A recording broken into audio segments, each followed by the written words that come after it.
अस्सलामु अलैकुम students, welcome back. Exercise 2.1 question number 7। इससे ऑनवर्ड क्वेश्चंस हमने करने हैं। चैनल पर अगर आप नए हैं तो चैनल को सब्सक्राइब करें, वीडियो को लाइक करें और बेल आइकन को प्रेस करें ताकि हर नई आने वाली वीडियो आपको बर वक्त मिल सके। क्वेश्चन नंबर 7 और क्वेश्चन नंबर 8 बेटा बेसिकली ये आपके पास थ्योरेटिकल क्वेश्चंस हैं। फेडरल बोर्ड में ऑल दो के आपको थ्योरेटिकल क्वेश्चन पूछे नहीं जाते, डेफिनेशंस वगैरह नहीं पूछी जाती, इस तरह के डिफरेंस वगैरह। ये फॉर्मेटिव क्वेश्चंस हैं। फॉर्मेटिव क्वेश्चंस ऐसे क्वेश्चंस हैं आपकी बुक में बहुत सारे फॉर्मेटिव क्वेश्चंस हैं जो आपकी इंफॉर्मेशन के लिए हैं। एग्ज़ाम पॉइंट ऑफ व्यू से वो इम्पॉर्टेंट नहीं है या एग्ज़ाम में पेपर में आने वाले नहीं हैं, लेकिन डेफिनेटली हमारी बुक में क्वेश्चन मौजूद है। क्वेश्चन हमारी एक्सरसाइज का पार्ट है तो हम उसे डिस्कस करेंगे। क्वेश्चन नंबर 7 में उसने पूछा हुआ है जी, एक्सप्लेन ईच टर्म। 4 टर्म्स उसने दी हुई हैं। कौन कौन सी टर्म है जी? एक उसने पूछा है सोल्यूशन क्या होता है। 4 टर्म उसने दिए हैं। सोल्यूशन, नंबर 2 रूट्स या root, number 3 zero of function, zero of function, और नंबर 4 एक्स इंटरसेप्ट। तो बेटा बेसिकली अगर देखा जाए तो ये चारों चीज़ें सेम चीज़ है, बहुत माइनर सा डिफरेंस होता है। तो है वो डिफरेंस क्या क्या देखें। लेट से हम कोई भी एक इक्वेशन सॉल्व करते हैं, क्वाड्रेटिक इक्वेशन, तो आपको पता है चूँकि उसकी मैक्सिमम डिग्री 2 होती है तो उसमें आंसर्स कितने आते हैं? 2 पॉसिबल आंसर्स आते हैं। तो जब वो जो पॉसिबल आंसर्स आते होते हैं तो हम उन्हें एट द एंड यूँ लिखते होते हैं सॉल्यूशन सेट के अंदर। लेट से 3 और 2 हमारे पास कोई 2 आंसर्स आ गए। एक इक्वेशन को हमने सॉल्व किया और उसके आंसर्स में एक आंसर आया 3 और दूसरा आंसर आया 2, तो ये इट मीन्स हमारे सॉल्यूशंस हैं। और अगर हम उस जिस इक्वेशन के ये रूट्स निकले हैं, अगर हम इसे उस इक्वेशन में पुट करेंगे तो इक्वेशन सेटिस्फाई हो रही होगी, यानी उसकी लेफ़्ट हैंड साइड पे भी ज़ीरो आ रहा होगा, क्योंकि क्वाड्रेटिक इक्वेशन की स्टैंडर्ड फॉर्म के राइट हैंड साइड पे आपको पता है ज़ीरो होता है। यानी हमारे पास ये स्टैंडर्ड फॉर्म इस तरह होती है, ax² plus bx plus c equal to 0। तो वो जो भी क्वाड्रेटिक इक्वेशन है तो जिसके ये 2 रूट्स आए हुए हैं, एक 3 और एक 2, तो इसका मतलब है जब उसमें पुट करेंगे तो उसकी ये लेफ़्ट हैंड साइड भी ज़ीरो आएगी क्योंकि राइट हैंड साइड ज़ीरो होती है। रूट क्या होते हैं? रूट एक्स की वो वैल्यूज़ जो वैल्यू आपकी इक्वेशन को सेटिस्फाई कर रही हैं। यानी अगर ये 2 वैल्यूज़ हैं, इसका मतलब है ये यूँ आई होंगी x इक्वल टू 3 और x इक्वल टू 2, जिन्हें हमने बाद में सोल्यूशन सेट में लिखा। तो ये जो 2 रूट्स हैं 3 और 2, जो 2 वैल्यूज़ हैं जो हमारी इक्वेशन को सेटिस्फाई कर रही हैं, या जो हमारी इक्वेशन में से x की 2 वैल्यूज़ आई हैं, ये 2 रूट्स हैं उस गिवन इक्वेशन के। ज़ीरो ऑफ फंक्शन क्या होता है? वही सेम बात है कि ये 2 वैल्यूज़ आपके पास जो आई हैं, अगर आप 3 पुट करेंगे फंक्शन में, फंक्शन का मतलब है वो जो भी इक्वेशन है, यानी ये आपका फंक्शन है। ज़्यादातर हमारे पास जो इक्वेशंस यूज़ हुई हैं वो x के अकॉर्डिंग यूज़ हुई हैं, यानी उसमें वेरिएबल x है, तो इसका मतलब है वो जो फंक्शन है उसमें f ऑफ x की जगह अगर हम 3 पुट करेंगे तो आंसर क्या आएगा? 0 आ जाएगा। तो इसे कहेंगे हम ज़ीरो ऑफ फंक्शन। इसी तरह अगर f ऑफ 2 पुट करेंगे तो वो भी आंसर क्या हमारे पास आएगा? 0। तो इट मीन्स ये ज़ीरो ऑफ फंक्शन होगा। वही वैल्यूज़ यानी पुट करने से आंसर 0 आ रहा है। 1 बाय 1 एक को पुट किया 0 आया, तो वो फंक्शन है, ज़ीरो ऑफ फंक्शन है। इस तरह दूसरी वैल्यू पुट की, उससे आंसर 0 आया, तो वो वैल्यू ज़ीरो ऑफ फंक्शन कहलाएगी। एक्स इंटरसेप्ट क्या होता है? लास्ट ईयर अगर आपको याद हो तो स्लोप वाला चैप्टर हमने पढ़ा था, तो उसमें हमने डिस्कस किया था एक्स इंटरसेप्ट का मतलब है जब एक्स की कोई वैल्यू हो और y 0 हो। यानी इसका मतलब ये है कि ये यूँ अगर हम देखें ग्राफिकल मेथड में तो ये 2 वैल्यूज़ यहाँ लाए कर रही होंगी, या सिंपली x की वैल्यू जब 3 है तो इसका मतलब है ये देखें x की वैल्यू प्लस 3 1 2 3 यहाँ पे लाए करती है, तो यहाँ पे y की वैल्यू क्या होती है? 0। यानी ये 3, 0 ये पेयर है, तो ये x इंटरसेप्ट कहलाता है जब x की कोई वैल्यू हो और y की वैल्यू 0 हो। इस तरह अगर 2 की बात करूँगा मैं तो 2 यहाँ पे लाया करता है, अगेन इस x एक्सिस की लाइन के ऊपर ये वैल्यू जब x की कोई वैल्यू होगी तो y वहाँ पे 0 होगा। तो ये डिफरेंसेस थे बेटा इन क्वेश्चन नंबर 7 में। जो 4 चीज़ें उसने पूछी थी बेसिकली सेम चीज़ें थी, बस उसने थोड़ा सा उन्हें चेंज करके पूछा हुआ है। तो सॉल्यूशन भी वही चीज़ है, रूट भी वही है, ज़ीरो ऑफ फंक्शन भी वही है और एक्स इंटरसेप्ट भी वही वैल्यूज़ हैं जो हमारे पास आंसर में आती हैं। अब देखिए क्वेश्चन नंबर 8। क्वेश्चन नंबर 8 में वो क्या कह रहा है, क्या डिमांड है जी उसकी। क्वेश्चन नंबर 8 में वो पूछ रहा है can a quadratic equation have more than 2 solution, why or why not. कि क्या क्वाड्रेटिक इक्वेशन के 2 से ज़्यादा सॉल्यूशन हो सकते हैं, हो सकते हैं तो भी रीज़न दें, नहीं हो सकते तो भी रीज़न दें। तो बेटा क्वाड्रेटिक इक्वेशन के मोर देन 2 सॉल्यूशंस नहीं हो सकते। क्यों नहीं हो सकते उसकी रीज़न लिखते हैं। नो क्वाड्रेटिक इक्वेशन, आप इसका आंसर अगर पूछेगा तो आप यूँ लिखेंगे no quadratic equation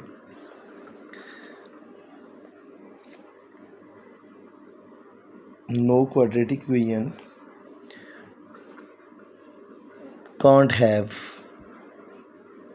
more than 2 solutions। 2 से ज़्यादा सॉल्यूशंस नहीं हो सकते। पूरी एक्सरसाइज हमने सॉल्व की, किसी भी एक क्वेश्चन को देख लें, हमने इस क्वाड्रेटिक इक्वेशंस को फैक्टराइजेशन मेथड से भी सॉल्व किया, कंप्लीटिंग स्क्वायर से भी किया, हमने उन्हें ग्राफिकल मेथड से भी सॉल्व किया, क्वाड्रेटिक फार्मूला यूज़ करके भी किया। तो 2 से ज़्यादा आंसर्स नहीं आए। हाँ, एक आंसर हम सॉल्यूशन सेट में 2 केसेस में हमने लिखे। क्वेश्चन नंबर 2 के जो 2.1 एक्सरसाइज का क्वेश्चन नंबर 2 था उसके सेकंड पार्ट में हमने ऐसा किया था। फिर ग्राफ वाले क्वेश्चन में जो हमारे पास पहला क्वेश्चन था यानी क्वेश्चन नंबर 5, उसमें हमारे पास एक आंसर आया था, लिखा गया था, हमने एक आंसर लिखा था। वो उसकी रीज़न ये थी कि दोनों आंसर सेम आ रहे थे तो हमने एक ही लिखा था। तो बेसिकली 2 रूट्स होते हैं, यानी 2 से ज़्यादा रूट्स नहीं आ सकते, 2 से ज़्यादा वैल्यूज़ नहीं आ सकती, 2 से ज़्यादा सॉल्यूशंस नहीं आ सकते। और उसकी रीज़न क्या है जी, रीज़न इसकी ये होगी because degree of variable in quadratic equation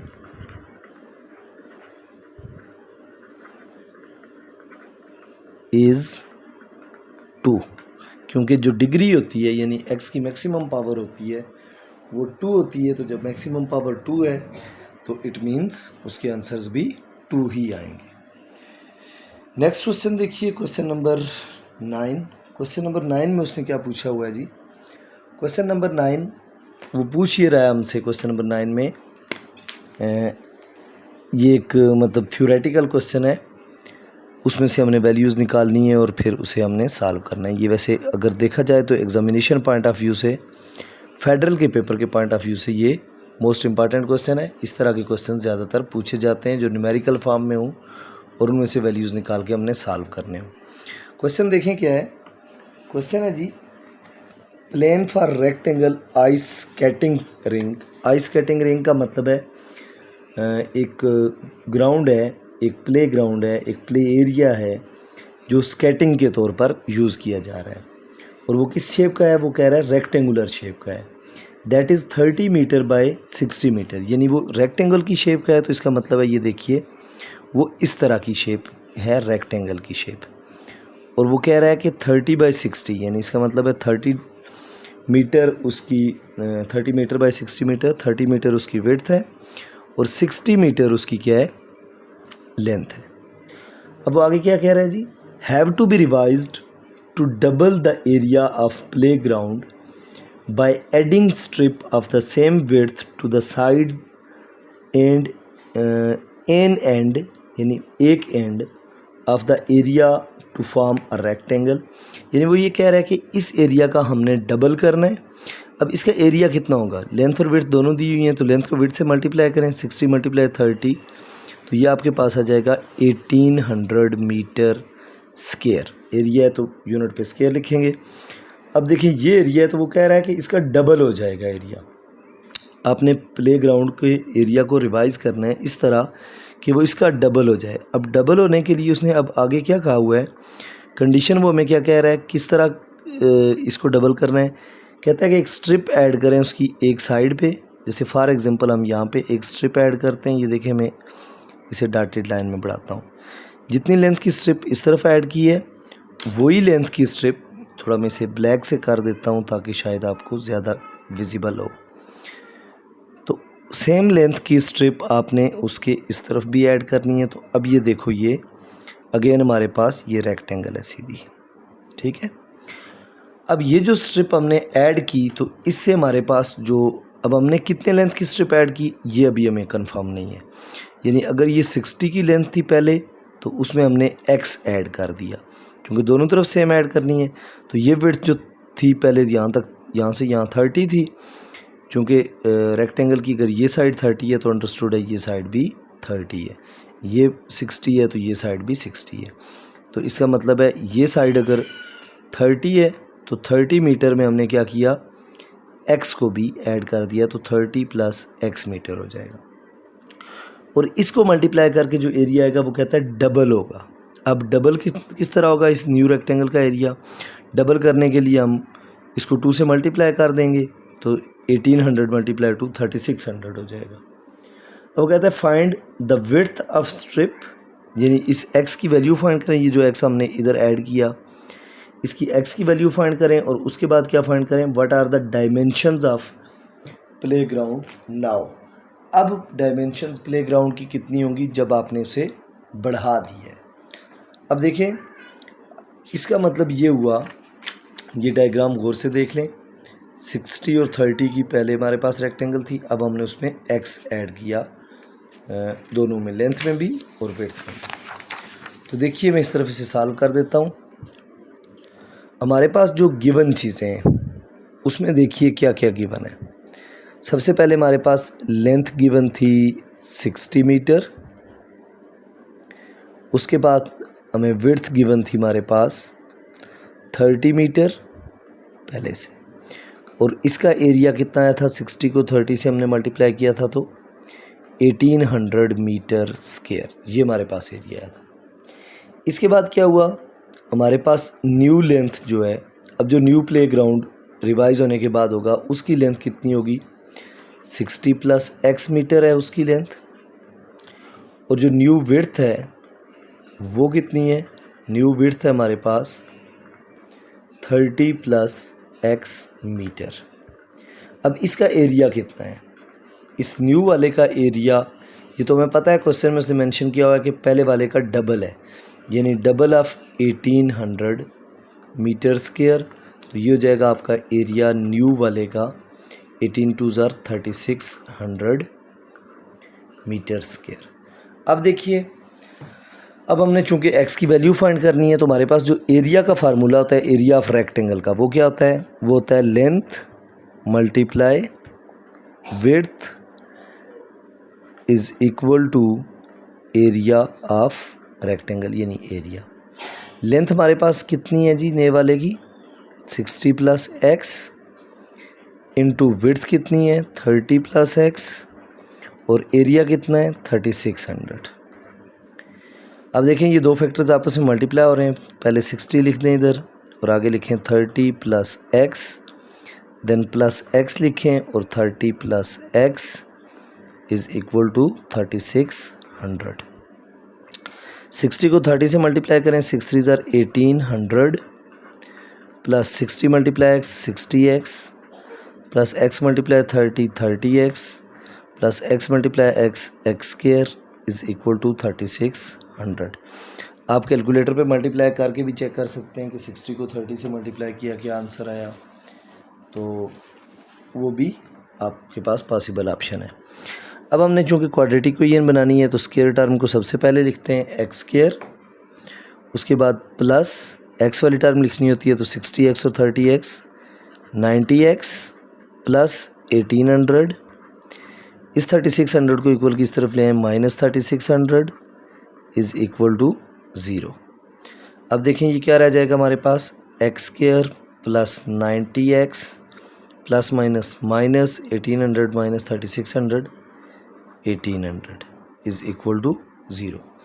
अब देखें standard form of quadratic equation बन गई। ऑप्शन है हमारे पास कि अगर हम चाहें तो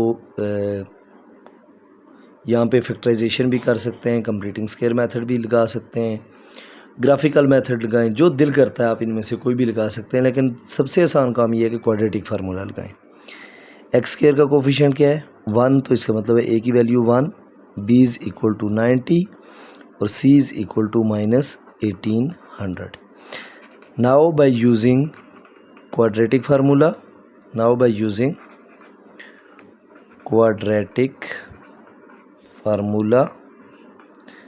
अब क्वाड्रेटिक फार्मूला यूज़ करेंगे, वो क्या होगा, x is equal to -b plus minus B square minus 4ac का square root divided by 2a। अब इनमें वैल्यूज़ पुट करें, इधर ऊपर इसे सॉल्व करते हैं। देखें वैल्यूज़ पुट करेंगे तो ये हो जाएगा x is equal to -b minus 90 plus minus b का स्क्वायर यानी 90 का square minus 4ac, 4 into a की जगह वैल्यू क्या है हमारे पास 1 और c की जगह -1800 का square root divided by 2a यानी 2 इंटू 1। अब देखिए x is equal to -90 plus minus 90 का स्क्वायर होता है 8100। अब ये चेक कर सकते हैं कैलकुलेटर पे, मैं बता भी देता हूँ आपको। ये देखें 90 का स्क्वायर 8100, माइनस और माइनस प्लस हो जाएगा, 1800 को 4 से मल्टीप्लाई करें तो 7200 आ जाएगा, मल्टीप्लाई 4 7200। इसका स्क्वायर रूट ले लें, divided by 2 into 1 2। x is equal to -90 plus minus 8100 plus 7200 करें, 8100 प्लस 7200 ये कुछ 15300 आ जाएगा। 15300 का स्क्वायर रूट डिवाइडेड बाय 2। अब देखें x is equal to -90 plus minus, चूँकि अब हमने x की वैल्यू फाइंड करनी है तो हम क्या करेंगे, स्क्वायर रूट लेते हैं इस आंसर का, तो हमारे पास ये आ गया 123.69 डिवाइडेड बाय 2। एक दफ़ा ऐड करते हैं, एक दफ़ा सब्ट्रैक्ट करते हैं। x equal to -90 plus 123.69 divided by 2, और दूसरी तरफा हम क्या करते हैं, इसको मैं सॉल्व कर लेता हूँ, फिर दूसरी दफ़ा लिख लेता हूँ।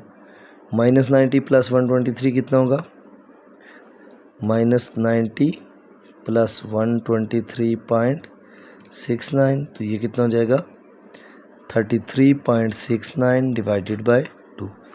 x की एक वैल्यू हमारे पास आ गई 33.69 divided by 2 is equal to 16.845, जिसे हम 85 भी कह सकते हैं या 845 भी लिख दें, कोई फ़र्क नहीं पड़ता।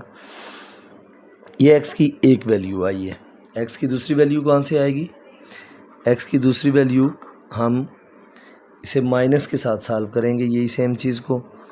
x is equal to -90 minus 123.1 नहीं है, सिर्फ 69 डिवाइडेड बाय 2। अब देखें -90 minus 123.69 is equal to -213.69 divided by 2। So x is equal to divided by 2 कर दें तो ये आ गया -106.845। अब बेटा देखें ये वैल्यू आई है मेरे पास नेगेटिव, जबकि हमने स्ट्रिप ऐड की है, यानी वो लेंथ है एक जो हमने बढ़ाई है, तो ज़ाहिर है लेंथ कभी भी नेगेटिव नहीं हो सकती। तो सो हम लिखेंगे निगलेक्ट, लिख लें निगलेक्ट या neglecting x is equal to -106.845। क्यों निगलेक्ट कर रहे हैं हम, because length is never negative, यानी लेंथ कभी भी नेगेटिव नहीं हो सकती। सो हमारे पास x की वैल्यू क्या आ गई 16.85। इसका मतलब ये हुआ कि हमारे पास लेंथ ऑफ स्ट्रिप जो है, लेंथ ऑफ स्ट्रिप कितनी आ गई, उसने जो एक चीज़ फाइंड करने का कहा था लेंथ ऑफ स्ट्रिप, तो वो हमारे पास आ गई है 16.85। अब ये 16.85 आ गया। अब देखिए उसने कहा था डायमेंशंस फाइंड करें न्यू वाले प्लेग्राउंड की। तो डायमेंशन में लेंथ और विड्थ दो डायमेंशंस होती हैं। लेंथ थी हमारे पास 60 + x, तो x की वैल्यू हमारे पास ये आई है। तो इसका मतलब ये हुआ, हम लिखेंगे लेंथ इज़ इक्वल टू 60 + 16.85, तो ये बन जाएगा 60 + 16 76.85। ये हमारे पास लेंथ आ गई। विड्थ क्या होगी? विड्थ होगी हमारे पास 30 + x, यानी इसका मतलब ये हुआ 30 + x की जगह 16.85, तो ये हो जाएगा 46.85। ये हमारे पास विड्थ आ गई। अगर आप अपने आंसर को रीचेक करना चाहें तो ये देखें, ये लेंथ और ये विड्थ है। आप इन दोनों को मल्टीप्लाई करें तो ये इसका आंसर 1800 के डबल यानी 3600 आना चाहिए। देखें 76.85 मल्टीप्लाई 46.85, देखें ये 3600 आ गया, 0.4225 है। तो इसका मतलब है ये हमारे पास दो डायमेंशंस हैं। नेक्स्ट क्वेश्चन देखें, लास्ट क्वेश्चन है इस एक्सरसाइज का, क्वेश्चन नंबर 10। क्वेश्चन नंबर 10 में क्या कहा हुआ है उसने? क्वेश्चन नंबर 10 बेसिकली फिजिक्स का एक न्यूमेरिकल है ये question. If a car has an initial speed of 20 metre per second. देखें गिवन में हमारे पास क्या क्या है, कार की इनिशियल स्पीड यानी vi is equal to 20 metre per second, ये है जी initial velocity, and a constant acceleration. इसका मतलब है एक्सेलरेशन है a is equal to 2 metre per second square. उसके बाद उसने क्या दिया हुआ है, the amount of time find करनी है हमने, it takes to travel 144 metre, यानी इसका मतलब है जो डिस्टेंस है वो है 144 मीटर। डिस्टेंस को हम एस से डिनोट करते हैं। फाइंड क्या कर रहे हैं हमने, फाइंड हमने करना है टाइम, ये फाइंड करना है। और फार्मूला क्या है हमारे पास, फार्मूला वैसे क्वेश्चन में दिया हुआ है, ना भी दिया हो तो इक्वेशन ऑफ मोशन की सेकंड इक्वेशन है बेसिकली। ये क्या है, ये s is equal to VIT plus half of AT square. सारी वैल्यूज़ हमारे पास मौजूद हैं, जस्ट वैल्यूज़ पुट करते हैं, क्वाड्रेटिक इक्वेशन बन जाएगी, देन उसे सॉल्व कर लेंगे। तो ये हो जाएगा s की जगह 145 मीटर, यानी 145 यूनिट हम बाद में आखिर पे लगाते रहेंगे, जैसे यहाँ भी ये लेंथ और विड्थ जो आई हैं इनके साथ मीटर लगा दीजिएगा। तो ये हो जाएगा 145 इज़ इक्वल टू vi कितनी है 20 multiply t 20t plus 1/2 into a, acceleration है हमारे पास 2 इंटू टी स्क्वायर। ये देखें 2 कैंसिल हो गया, तो हमारे पास बच गया 145 is equal to 20t plus t square. अब देखें हमने ये सारी वैल्यूज़ एक तरफ करनी होती हैं, चूँकि इक्वेशन जो हमारी क्वाड्रेटिक इक्वेशन होती है उसकी रिक्वायरमेंट यही होती है। इनको इधर ले आएँ या इसको उधर ले जाएं, एक ही बात है, it's up to you.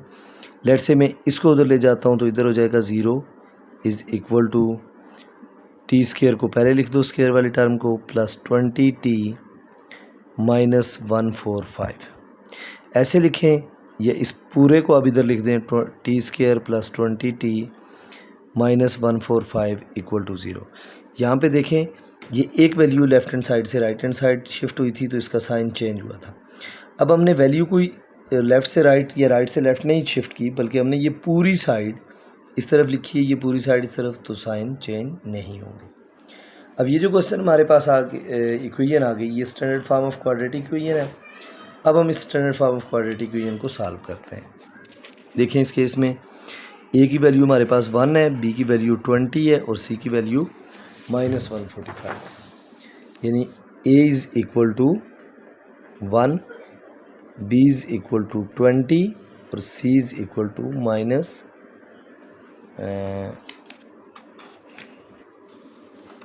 a is equal to 1, b is equal to 20 और c is equal to minus 145। ये हमारे पास वैल्यूज़ हैं। So by using quadratic formula,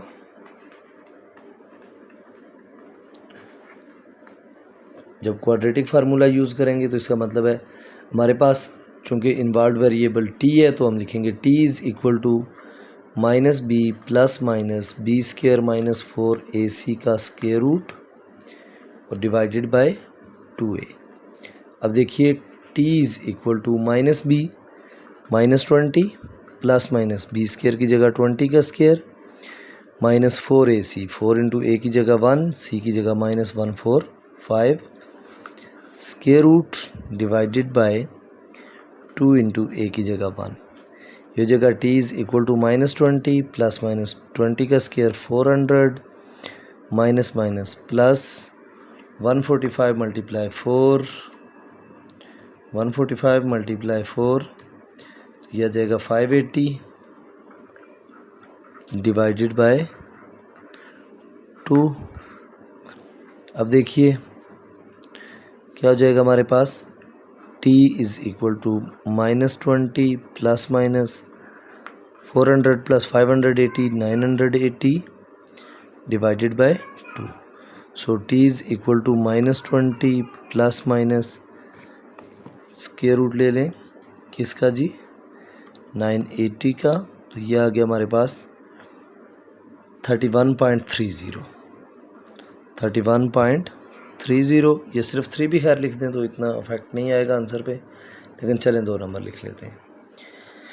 अब एक दफ़ा प्लस और एक दफ़ा माइनस करेंगे। t is equal to minus 20 plus 31.30 divided by 2 और दूसरी वैल्यू क्या होगी, t is equal to minus 20 minus 31.30 divided by 2। t is equal to minus 20 plus 31.30, तो ये वैल्यू क्या आ जाएगी 11.3 डिवाइडेड बाय 2, यानी यहाँ से t की वैल्यू हमारे पास आ गई डिवाइडेड बाय 2 करके 5.65। एक t की ये वैल्यू आ गई, दूसरी t की वैल्यू इधर से होगी माइनस 20 माइनस 31.30 जो कि आ जाएगा माइनस 51.3 डिवाइडेड बाय 2। यह आ जाएगा t is equal to divided by 2, तो ये देखिए माइनस 25.65। अब देखिए हुआ क्या है जी, एक कार ने ट्रैवल किया है और कितना ट्रैवल किया है, कार ने 145 मीटर ट्रैवल किया है। क्या ऐसा हो सकता है उसने 145 मीटर ट्रैवल कर दिया और टाइम उसका माइनस में लगा हो, नहीं पॉसिबल। ज़रा ट्रैवल कर लिया तो टाइम पॉसिबल है ही नहीं कि माइनस हो। सो हम लिखेंगे neglect t is equal to minus 25.65 because time is never negative. इसका मतलब टाइम नेवर नेगेटिव, यानी कभी नेगेटिव नहीं हो सकता। सो इस केस में हमारे पास क्या सोल्यूशन आ गया, फिर इसका मतलब है t इक्वल टू 5.65। अब आप आखिर पे लिख सकते हैं hence car will take 5.65 seconds to travel 145 metre. Hope so student ये क्वेश्चन समझ आ गया होगा। आपकी एक्सरसाइज 2.1 कंप्लीट हो गई है। इंशाल्लाह हम नेक्स्ट वीडियो में 2.2 एक्सरसाइज करेंगे। चैनल पर अगर अब तक आप नए हैं, चैनल को सब्सक्राइब नहीं किया हुआ तो चैनल को सब्सक्राइब करें, वीडियो को लाइक करें और बेल आइकन को प्रेस करें ताकि नई आने वाली हर वीडियो आपको बर वक्त मिल सके। मिलते हैं इंशाल्लाह नेक्स्ट वीडियो में नेक्स्ट एक्सरसाइज के साथ। तब तक के लिए अल्लाह हाफिज़।